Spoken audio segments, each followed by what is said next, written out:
आए दिन juvenile justice system जिसको हम कहते हैं, उसके अंदर जो एक एज होती है, एक अडल्टहुड की जब एक बंदा अटेन करता है उस एज को, तब जाके वो लीगली जो है वो बाउंड होता है मतलब लॉ में, और तब आप उसको सज़ा सुना सकते हैं। लेकिन एक जुवेनाइल जो होता है, जो कि एक मतलब 18 साल से नीचे की एज का जिसको हम मान के चले, तो उसके ऊपर अगर कोई भी एलिगेशंस या चार्जेस लगते हैं, तो उसको कोर्ट की तरफ से मतलब रिहाइश दी जाती है, और उसको जुवेनाइल कंसीडर करके उसके ऊपर कोई भी जो है ऐसी एलिगेशंस नहीं लगाई जाती। तो इसी केस को हम देखते हुए हम मिस्टर एहतशाम से, जो कि एक लीगल एडवाइज़र हमारे लिए हैं, हम उनसे भी जानेंगे कि आखिर क्या एक जुवेनाइल के पास ये पूरी की पूरी लॉ एक उसको अथॉरिटी दे देता है कि वो कोई भी क्राइम सोच समझ के मतलब कर सके, और बाद में जुवेनाइल का मतलब ये दिखा के वो अपने आप को बचा सके। तो ओवर टू मिस्टर एहतशाम। आपका बहुत बहुत शुक्रिया। सबसे पहले तो मैं शुक्रिया अदा करता हूँ साकिब का भी, आपका भी, कि आपने कहीं ना कहीं जहाँ पर नौजवान लोग अपने मसले मसाइल में लगे थे, अपना फ्यूचर, अपना घर, अपनी फैमिली, अपने मसले मसाइल उसमें लगे थे, उन सब के बीच कुछ नौजवान लोग यहाँ पर हैं जिन्होंने वक्त निकाला, जिन्होंने रिसर्च की, जिन्होंने अपना रिसोर्स लगाया और इस मुल्क के लिए, इस सोसाइटी के लिए, इन लोगों के लिए यहाँ पर आके आवाज़ उठा रहे हैं। तो उसके लिए मैं बड़ा दिल की गहराइयों से शुक्रगुजार हूँ आप लोगों का। और आपने बात का आगाज़ किया ये जो जुवेनाइल जस्टिस सिस्टम है हमारा उससे, और आपने कहा कि क्या कोई इंसान सोची समझी साजिश के तहत कोई क्राइम करे और उसके बाद वो जुवेनाइल होने का फ़ायदा ले ले, तो क्या ये जस्टिस को जस्टिफाई करता है? क्या ये हमारे जुवेनाइल जस्टिस सिस्टम को जस्टिफाई करता है? तो इसके लिए जो मेरी अपनी राय है, क्योंकि law comes from a common sense, law has its roots, law has its basis in common sense. जब हमारे पास रिटन लॉज नहीं थे, कोडिफाइड लॉज नहीं थे, there were some sort of traits inside a human body, inside a human being, inside a human psychology, on behalf of which we decided we deliver justice. राजा महाराजा, उसकी बात को ही rule माना जाता था। अब वो जो है अपने आप को कहाँ से वो रूल्स लाता था? वो एडवाइसेस थे, वो कुछ रिलीजियस टीचिंग्स थी, और उसके साथ साथ उसका अपना कंसाइंस था कि हर रिलीजन ये कहता है कि that every man has the authority, every man has the potential to differentiate between the right and the wrong. ये हर रिलीजन का है। तो हमारे पास पहले कोडिफाइड लॉज नहीं थे। तो मैं अपनी राय इसमें मेरी ये है कि जुवेनाइल सिस्टम लॉ ने हमेशा ये समझा कि पनिशमेंट से ज़्यादा उसका मकसद ये रहा है कि एक इंसान को रिफॉर्म किया जाए। It it depended upon reformative basis then on punitive basis, कि सज़ा देने से ना सोसाइटी का हल है ना उसका हल है, लेकिन अगर जब देनी पड़े तो दी जाए। लेकिन जो यंग माइंड्स हैं, जो यंग हार्ट्स हैं, जो यंग स्पिरिट्स हैं, अगर उनसे कहीं जुवेनाइल की एज में, बचपने की एज में कोई गलती हो जाती थी, तो लॉ इस सोच है कि कल को ये इस देश का उभरता हुआ फ्यूचर है, कल को इस देश के काम आएगा, उसको एक मोहलत, एक चांस दे दिया जाता था। तो उसके लिए असल में जुवेनाइल जस्टिस सिस्टम और जुवेनाइल के सारे प्रोविजंस लाए गए थे कि उसको रिफॉर्म करके, उसको जुवेनाइल बोर्ड में रख के, जुवेनाइल उस केयर में रख के, उसको रिफॉर्म करके सोसाइटी में फिर से भेजा जाए ताकि वो एक बेहतर ज़िंदगी गुजार सके। इसका असल मकसद ये था। और ऐसा पहली बार नहीं हुआ है कि किसी एक लॉ को जो है उसका जो है गलत इस्तेमाल किया जाए। ऐसा पहली बार नहीं हुआ है। कितने सारे ऐसे लॉज हैं जिनका गलत इस्तेमाल किया जाता है, जिनकी प्रोटेक्शन ली जाती है, वो स्ट्रिक्ट लाइबिलिटी के केसेस हों, आप पूरी हिस्ट्री पढ़ें लॉ की, जिसमें अभी मैं नहीं जाना चाहूँगा। मसला ये है कि that every law has been subject to some misuse.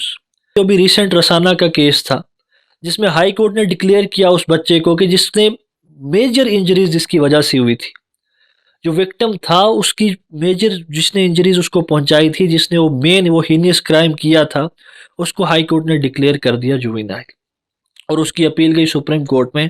और रिसेंट जजमेंट आई है रसाना की, आपको भी मैं रिकमेंड करूंगा, और उन्हें कंसिडर किया that he must be dealt as an adult, उसको एज एन अडल्ट कंसिडर किया जाए। तो कहीं ना कहीं जुवेनाइल सिस्टम एक तरफ बच्चों को जहां बचाने की बात करता है, दूसरी तरफ जहां पर जब कभी इस प्रोविजन का मिसयूज किया जाता है, we have our honourable supreme courts, we have our honourable high courts to determine that. उस चीज़ का भी ख्याल रखा गया है।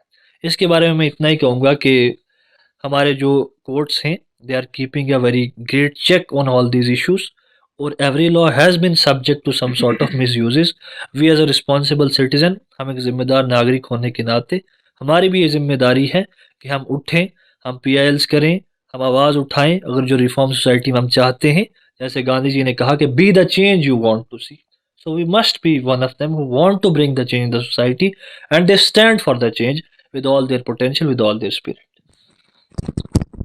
बहुत बहुत शुक्रिया जो हमें हमारे भाई एहतशाम से जानने को मिला कि किस तरह उन्होंने बताया कि आपको अगर कोई राइट्स दिए गए हैं, को कानून बनाए गए हैं, तो हर जगह जो है उसका मिसयूज़ भी जो है हमें देखने को मिलता है।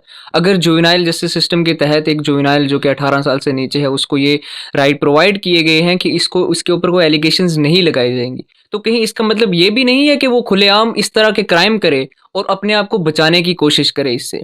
तो हम जैसे कि इनने अभी एक रिसेंट जजमेंट की भी बात की जिसके अंदर जो मेजर जो कॉज था उस लड़की के ऊपर वो एक 17 साल या जो भी उसकी एज है उसने क्राइम जो है वो परफॉर्म किया, लेकिन कोर्ट ने फिर भी उसको जुवेनाइल डिक्लेयर करके जाने दिया। क्या हम इन बच्चों को इस तरह से हम खुलेआम क्राइम करने की इजाज़त दे रहे हैं? क्या कोर्ट ये कह रहा है कि ये खुलेआम जो मर्जी करें, इनके पास तो एक सबसे बड़ा जो डिफेंस है वो जुवेनाइल का डिफेंस है? तो इन बातों को उठाने के लिए, इनके लिए को बात करने के लिए कोई होना चाहिए जो बात पहुंचाए और लोगों को अवेयर करे कि आप इस तरह से। तो मैं साकिब से भी ये बात जानना चाहूँगा कि आपका क्या ओपिनियन है कि आखिर बच्चे जो इस तरह के क्राइम कर रहे हैं, देखिए लॉ का तो उन्हें पता नहीं है कि हम मतलब एक तरह से हमें लॉ की तरफ से ये डिफेंस है कि हम जुवेनाइल का यूज़ कर सकते हैं, बट स्टिल कहाँ क्या हमारी एजुकेशन पॉलिसी में ये कमी आ रही है, क्या पेरेंटिंग में ये कमी आ रही है, किस चीज़ में इस तरह की कमी जो हमें देखने को मिल रही है जिस वजह से आए दिन हम नौजवानों को गलत चीज़ों में पढ़ते हुए देख रहे हैं। हम ड्रग अब्यूज़ की बात अगर करें तो उसमें भी हम देख रहे हैं कि किस तरह से नौजवान जो हैं वो उसके अंदर ज़्यादा से ज़्यादा मुलव्वस हो रहे हैं और अपने फ्यूचर को तबाह कर रहे हैं। वो सिर्फ पर्टिकुलर अपने फ्यूचर को तबाह नहीं कर रहे, वो एक कंट्री के फ्यूचर को तबाह कर रहे हैं, because they are the nation builders in future. So over to. देखिए, सबसे पहले तो मैं शुक्रगुज़ार हूँ जनाब मुबशर साहब का और जनाब एहतशाम साहब का, जिन्होंने इस बात पे अपना डिस्कशन उठाया। तो जिस तरीके से जुवेनाइल केसेस की आपने बात की है, तो आप देखिए कि आए दिन जुवेनाइल केसेस की मतलब जो क्राइम रेट है उनमें इजाफा हो रहा है। आप देखिए जुवेनाइल जो मतलब ये गवर्नमेंट ने पहले बनाया हुआ था, तो इसमें मतलब कोई क्राइटेरिया था कि पहले बच्चे उतना अवेयर नहीं होते थे इस बारे में, इसीलिए 18 एक एज लिमिट रखी गई थी कि इसलिए ताकि वो छोटे हैं उनको इस बारे में लोग अवेयर, बच्चे अवेयर नहीं है। आप देखिए आज तो सोशल मीडिया का ज़माना है, 13-14 साल के जो बच्चे हैं उनको आप हर एक चीज़ पता होती है। आप देखिए कि इतना घिनौना ये जो क्राइम इन्होंने अटेम्प्ट किया है, तो आप इसको कहेंगे कि ये बेगुनाह है? पहले आप देखिए इस लड़के की जुर्रत कि किस तरीके से इन्होंने, आप हम कहते हैं जुवेनाइल, एक जुवेनाइल अगर ये बच्चा है, इस तरीके की घिनौनी जो इन्होंने एक्टिविटी की है, तो पहले तो मैं नहीं समझता कि ये जुवेनाइल में आता है। तो इसी तरीके से आप देखिए कि हमारी यंग जनरेशन वो बड़े उल्टे कामों में मुलविस हो रही है। अगर हम ड्रग्स की बात करें तो आप देखिए कि हमारी यंग जनरेशन ड्रग्स में कितनी इन्वॉल्व हो रही है। तो कहीं ना कहीं पेरेंट्स की भी चूक रह रही है कि वो बच्चों को समझ नहीं पा रहे हैं। अगर बच्चा इन तरीके की, इस तरीके की एक्टिविटीज़ में इन्वॉल्व हो रहा है, तो पेरेंट्स का भी ये पहले स्टेप बनता है कि वो देखें, अपने बच्चों को देखें कि कहाँ जाते हैं वो। अगर आप घर से बाहर भेजते हैं बच्चों को, वो क्या करते हैं, उनका उठना बैठना किनके साथ है, क्या उनको कोई किसी गलत सोसाइटी में इन्वॉल्व नहीं है। तो ये पेरेंट्स का भी एक मतलब इसमें अहम रोल रहता है कि अपने बच्चों पे ख्याल रखें। तो इसी बात के साथ मैं अपनी बात को, बहुत अच्छा ओपिनियन जो हमें साकिब से देखने को मिला कि आखिर कमी कहाँ रह रही है। अगर एक बच्चा इतने बड़े बड़े क्राइम करने के लिए उसका माइंड जो है वो उसको इजाज़त दे रहा है, तो क्या हम उसको तब भी एक माइनर कंसीडर जो है कर सकते हैं? क्या उसकी कैपेबिलिटी इतनी हद तक पहुंच चुकी है कि वो इन क्राइम्स को अंजाम दे रहा है और स्टिल हम उसको एक डिफेंसिव मैनर में हम जुवेनाइल का नाम दे के उसे जाने दे सकते हैं? ये हमारी जो एजुकेशन है वो बेसिक एजुकेशन ही प्रोवाइड मतलब हो रही है उन बच्चों को, जिस वजह से उनका माइंड इस तरह का, जो आज हम सोशल मीडिया का, जैसा साकिब ने जिक्र किया कि वो उस सोशल मीडिया का ज़माना है जहाँ पे आज कोई चीज़ किन्हीं बच्चों से छुपी हुई नहीं है। ये पेरेंट्स के ऊपर डिपेंड करता है कि वो अपने बच्चे को किस तरह तैयार कर रहे हैं, उसकी हर एक्टिविटी को वो नोट कर रहे हैं या नहीं कर रहे, वो कहाँ जा रहा है, वो स्कूल में है वो कॉलेज में है, वो कहीं भी है, तो आखिर उसकी एक्टिविटीज़ क्या हैं, वो किन से मिल रहा है, उसके दोस्त किस तरह के हैं, क्या वो इन गलत चीज़ों में कहीं मुलव्वस तो नहीं हो रहा।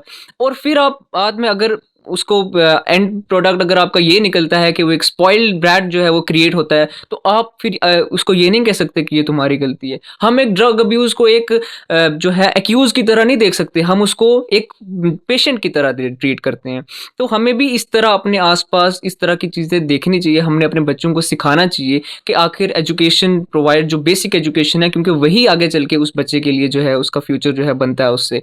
तो हमने जैसा कि देखा इतनी सारी मतलब ये जो हमने आज बात की, उसमें यही था कि एक बच्चे का अगर ब्रेन ऐसे क्राइम करने में डेवलप हो चुका है, तो फिर उसके लिए कोर्ट को कोई रिहाइश नहीं करनी चाहिए। जुवेनाइल का मतलब वो होता है जिसमें बच्चे को नहीं पता कि वो क्या कर रहा है, और तब जाके आप उसको ये डिफेंस वो यूज़ कर सकता है कि भाई अगर वो इतने बड़े-बड़े क्राइम्स जो है वो कर रहा है, और तब भी आप उसको जुवेनाइल के तहत आप उसको जाने दे सकते हैं, तो that is not acceptable in the society. So that was all for the today. I thank mister Ehtesham and Saqib for joining us.